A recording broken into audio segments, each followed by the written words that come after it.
Hey guys, how are you today? So today I'm just going to talk about my reinvention. So carrying on from my journey, this is sort of the last couple of little bits, and then I'll start getting into some actual topics as well, which you'll find interesting, hopefully. So for me, 2020 started well. It was to be my year of travel. After having the kids and stuff, I decided that I wanted to get back into travel, and I actually had 5 overseas trips lined up this year. I just found a niche in travel that people wanted escorted tours. So I had 2 escorted tours booked this year, one to India and one to the Sri Lanka and the Maldives, which I actually had 17 clients plus myself booked on. Um, then from there, it sort of all went downhill when it turned into the year of cancellations instead of the year of travel. This was sort of even before COVID had all started. So I had a trip to Niue booked with my husband, and that was cancelled due to a cyclone. Then we were supposed to go to the Elton John concert in Auckland, which was cancelled. And then it kind of all just turned from bad to worse from there. That's when COVID hit in March, and all my 5 overseas trips got cancelled, as well as my wellness weekend, which I had booked for June as well, which was in the middle of lockdown. So I've never considered doing anything else other than travel. I've been doing it for the last 14 years. So when COVID came along and sort of pulled the rug out from under my business, the travel agency and the South Pacific wedding side of things, um, yeah, I kind of didn't really know what to do. I realized that neither of these businesses were going to sort of be viable in the short term. Um, so, and as I've said a couple of times now, I don't know where my head would have been if it wasn't for the work that I'd done on my own mindset prior to this COVID stuff. I think it could have really badly affected me, having the businesses kind of just disappear overnight like that, if it wasn't for the work that I'd done with my life coach prior to that. So basically, travel just got hard. Every day was negative. People couldn't travel. Their plans were getting cancelled left, right, and centre. And I was stuck in the middle of it, dealing with it all, trying to refund, trying to cancel, trying to rebook, all that sort of stuff. And it was really starting to impact me mentally. Um, I had to make my staff redundant, which was the hardest part of this whole process for me, seeing the amount of jobs. Even I was more worried about them than I was about myself. And then the second step to that was shutting the office door, which was really, really sad, scary, stressful. The whole process of this year has really been stressful. And I realized that I couldn't keep this up. If I did, I think I would have made myself really sick. So I decided that I needed something else. So that's kind of where it all started, I guess. Um, I did an online 7 day comeback challenge with Tony Robbins. Now, I don't do all the hype of Tony, but I did learn some good lessons out of that 7 day comeback challenge. Some of them, like often a breakthrough comes from a breakdown. 80% of the success in your life comes from your mindset, while only 20% comes from the mechanics, which is the how. It's important to first get clear on what you want so you can actually make a start on how to get it. If you waited for everything to line up before you started, you'd never do 90% of the things that you do. And mindset is everything. And I definitely am a big believer of that now.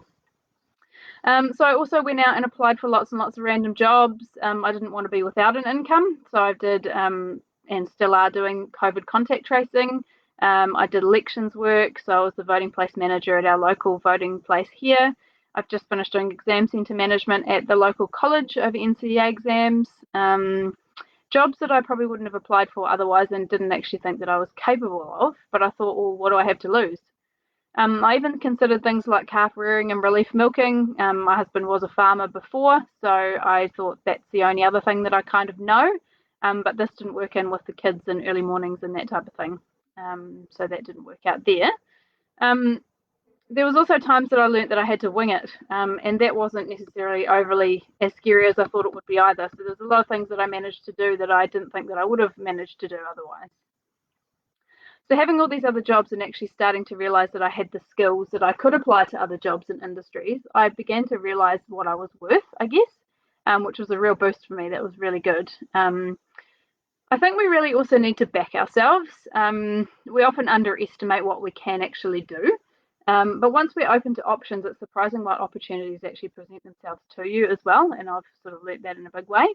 All these smaller jobs that popped up and I've jumped into, I've learned a lot from and have lots of skills which I can apply to more opportunities than I realized. I think it's really important to give things a go, and I actually surprised myself as to exactly what I was capable of and what I could turn my hand to when I needed to, I guess. So So then I'd had a few people over the years tell me that I'd make a good life coach, but I'd never actually considered a career change because I loved travel. That was what I did. So I just sort of brushed that off. But this kind of made me realize that maybe I should give it a go. I'd also have previously hated change, but I've also learned to adapt, sorry, to that good things can come from new opportunities. And sometimes things do happen for a reason. So maybe this is just what I needed. I don't know. Still to see. But I decided that I'd take the plunge into studying to become a life coach. And I did a 1 year course in 2.5 months because I had the time to do it. And here I am. So I'm currently at the moment working with 4 apprentice clients. So it's good practice and also helping them out as well. And I've been working with some of them for 4 to 6 weeks. And I've learned a lot from this practical experience. How to do things and how it actually happens in real life.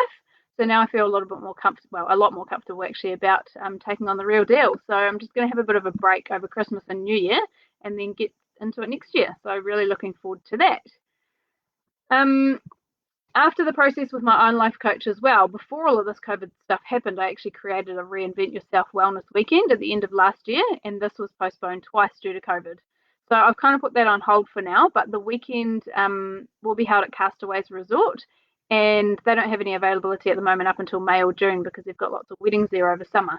So all the speakers and everything are ready to go, so all we need is just a new confirmed weekend. So hopefully I'll have that out shortly as well, and we'll be able to get that underway too. So keep an eye out for that. I've also just set up an Instagram page too, so I'm just learning the ropes with that, so bear with me on that one. And just quickly before I go, don't forget to enter my float giveaway if you haven't already, and that'll be drawn on Christmas Eve, so that'll be a nice Christmas present for someone. So I have advertised that on Instagram as well as Facebook, but most of it's on Facebook there as well. So have a nice weekend, everybody, and we'll see you next week. Next week I'll follow up from this with Evolving and share a few notes from Feel the Fear and Do It Anyway, which is a book which I've recently read and got heaps out of. So look forward to seeing you then. Have a great weekend. Bye.